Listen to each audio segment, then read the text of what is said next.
यहाँ के लोकप्रिय खासदार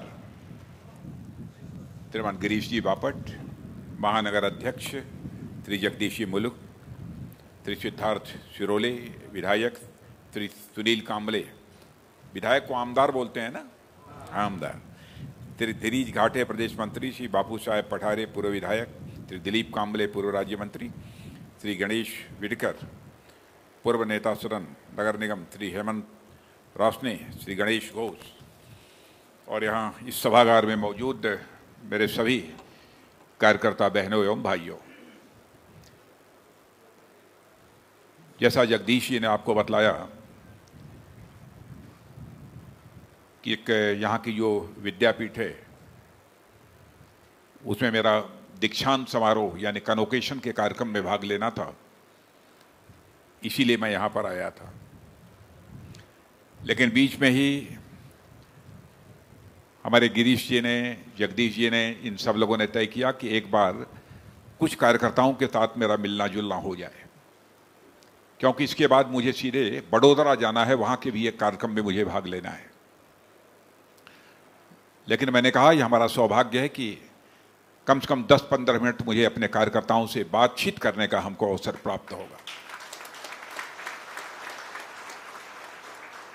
मेरे कार्यकर्ता बहनों भाइयों, आपको इस हकीकत को नहीं भूलना चाहिए कि आप जिस राजनीतिक पार्टी के कार्यकर्ता हैं वह राजनीतिक पार्टी हिंदुस्तान की ही नहीं दुनिया की सबसे बड़ी राजनीतिक पार्टी बन गई है।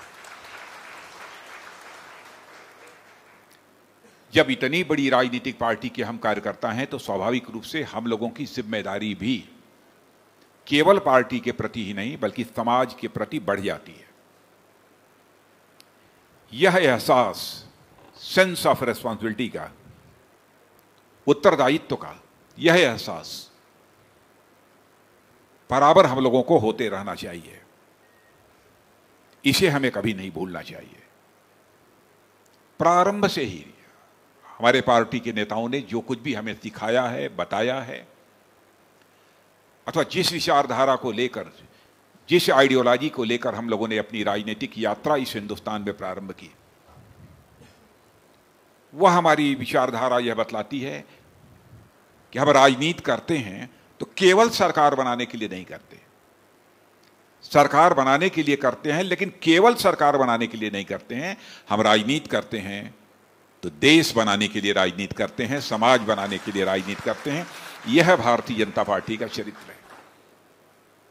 मेरे कार्यकर्ता बहनों भाइयों, इसे हमें कभी नहीं भूलना चाहिए। आपने स्वयं महसूस किया होगा, जब से हमारी केंद्र में सरकार आई है, मोदी जी भारत के प्रधानमंत्री बने हैं, मैं सारी चीजों की बहुत विस्तार में जाकर मैं चर्चा करूंगा तो 1.5 घंटे का भाषण होगा। अब मुझे 10 मिनट में अपनी बात समाप्त करनी है। जो भी कदम हमारी सरकार ने मोदी जी के नेतृत्व में उठाए हैं उससे आप अच्छी तरह परिचित हैं। पहली चीज, भारत क्या है,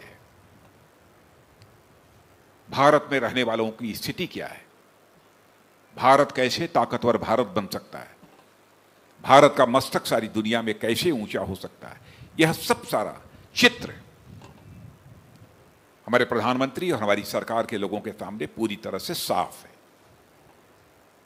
लंबे समय तक यहां पर कांग्रेस की हुकूमत थी, दूसरे राजनीतिक पार्टियों की हुकूमत थी, लेकिन आपने महसूस किया होगा भारत को जिस तरीके से दुनिया की सबसे तेजी से आगे बढ़ती हुई, फास्टेस्ट ग्रोइंग इकोनॉमी में आकर खड़े हो जाना चाहिए था। 2014 के पहले फास्टेस्ट ग्रोइंग इकोनॉमी जो इस विश्व की है, दुनिया की है, उसकी कतार में नहीं आकर खड़ा हो पाया भारत। लेकिन आज डंके की चोट पर आप कह सकते हो कि हमारे प्रधानमंत्री ने 5-6 साल के अंदर जो करिश्मा किया है, भारत आज दुनिया की सबसे तेजी से आगे बढ़ती हुई अर्थव्यवस्थाओं की कतार में आकर खड़ा हो गया है, amongst the fastest growing economy. यह कोई छोटी बात नहीं है। यहां के रहने वाले लोगों की जो मूल आवश्यकताएं आजादी का लंबा समय गुजर जाने के बावजूद पूरी नहीं हो पाई थी, गरीबी, बेरोजगारी, इन संकटों से भी निजात दिलाने के लिए हमारी सरकार ने जो भी कदम उठाए हैं, मैं यह दावा नहीं करना चाहता सारी समस्याओं का समाधान हो गया। लेकिन इतनी बात मैं दावे के साथ कह सकता हूं, जो भी कदम हमारी सरकार ने उठाए हैं, हमारे प्रधानमंत्री ने उठाए हैं, उसका असर अब धरातल पर दिखने लगा है।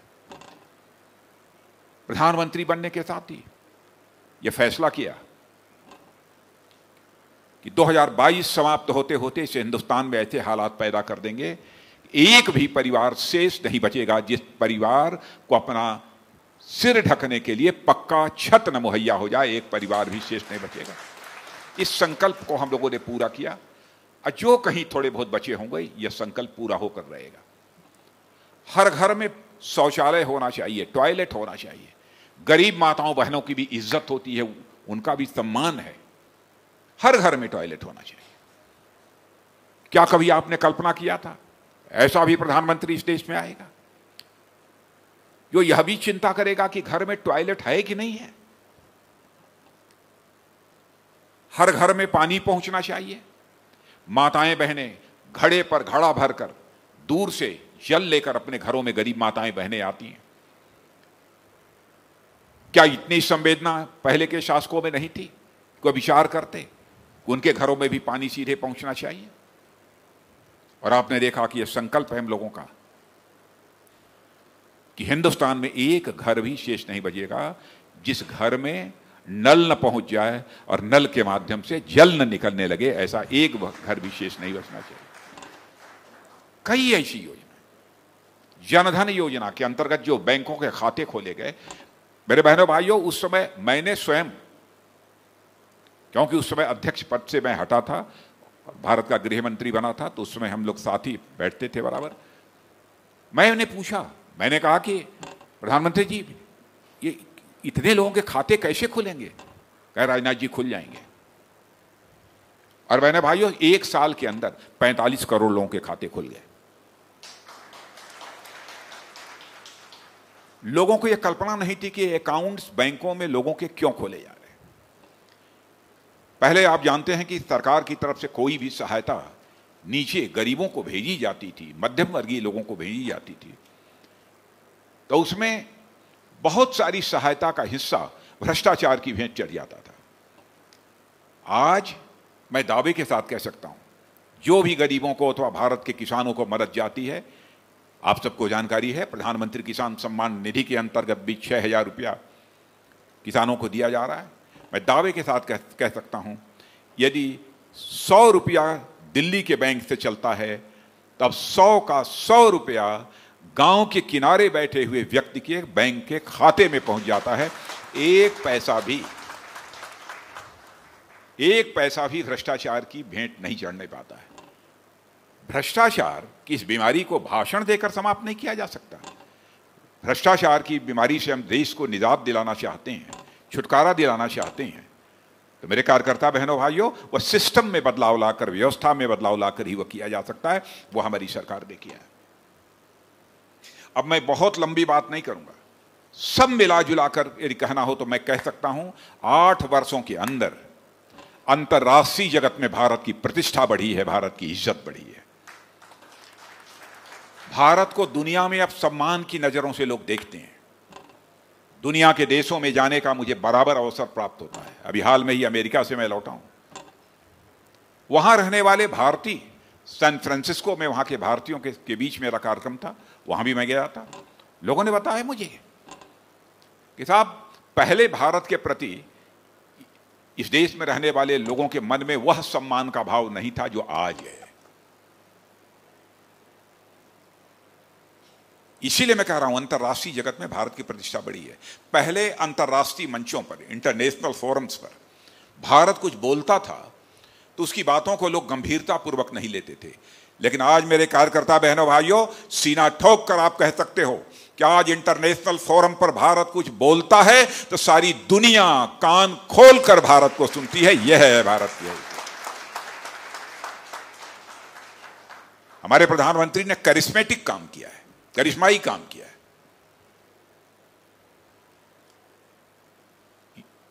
अब ये कोरोना पैंडेमिक के दौरान किस प्रकार के हालात थे आप सब जानते हैं।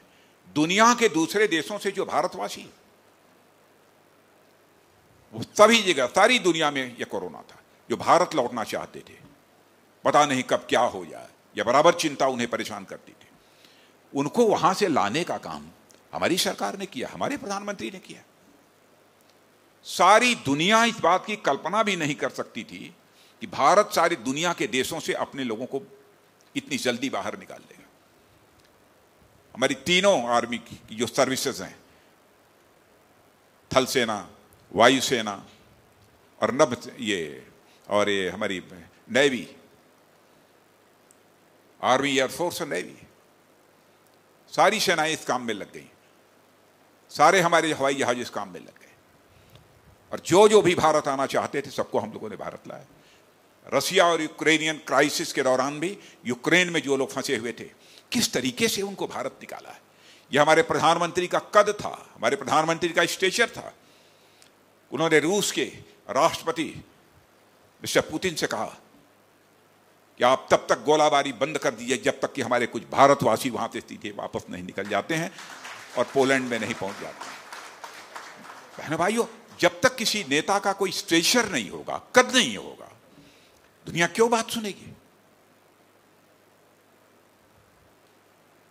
सब मिला जुला कर मुझे कहना है तो मैं इतना ही कहना चाहूंगा, भारत का कद लोगों की नजरों में सारी दुनिया में बढ़ा है। यह हम सभी के लिए गौरव की बात है। अरे इसीलिए तो हम राजनीति में काम कर रहे हैं। और क्यों काम कर रहे हैं? आत्मनिर्भर भारत, दुनिया के दूसरे देशों से अब हम सामान नहीं खरीदेंगे, बल्कि सारी दुनिया भारत में भारतवासियों के हाथों से बने हुए सामान को खरीदेगी। यह संकल्प यदि पहली बार किसी ने लिया है तो हमारी सरकार ने लिया है, हमारे प्रधानमंत्री ने लिया है। मैं डिफेंस मिनिस्टर हूं, रक्षा मंत्री। आपको जानकर आश्चर्य होगा कि सारे टैंक, बड़े बड़े साजो सामान, हथियार, वेपन्स, रॉकेट्स, मिसाइल्स सब दुनिया के दूसरे देशों से हम खरीदते थे। एमिनिशंस, मैंने 309 आइटम्स की लिस्ट जारी कर दी है कि फला तारीख के बाद यह आइटम बाहर से नहीं लिया जाएगा, भारत में बनेगा, भारतवासियों के साथ बनेगा, हाथ में लेगा। और यह सिलसिला शुरू हो गया है। और आज आपको जानकर प्रसन्नता होगी कि इतने कम समय के अंदर ही जो हमारा भारत सबसे बड़ा इंपोर्टर माना जाता था, आज दुनिया के 25 जो हमारी एक्सपोर्टर कंट्रीज हैं, उन एक्सपोर्टर कंट्रीज में आकर हमारा भारत खड़ा हो गया है। हथियार के मामले, वेपन्स के मामले, यह सब करिश्मेटिक काम हुए हैं। इंडो चाइना स्टैंड ऑफ, नहीं बोलूंगा ज्यादा। बहनों भाइयों, हमारे देश की सेना के जवानों ने जिस तरीके से, जिस शौर्य और पराक्रम का परिचय दिया है, बस इतना ही कहना चाहूंगा, पूरी जानकारी यदि दे दी जाए तो हर भारतवासी का सीना चौड़ा हो जाएगा, हर भारतवासी का मस्तक ऊंचा हो जाएगा। करिश्मेटिक काम किया है हमारे सेना के जवानों ने।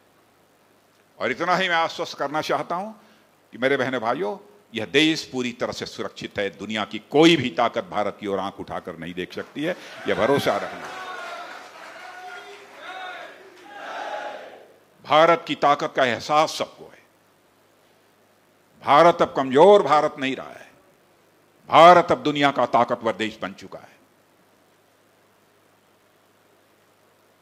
हम किसी को छेड़ेंगे नहीं, लेकिन यदि हमें कोई छेड़ेगा तो हम उसे छोड़ेंगे।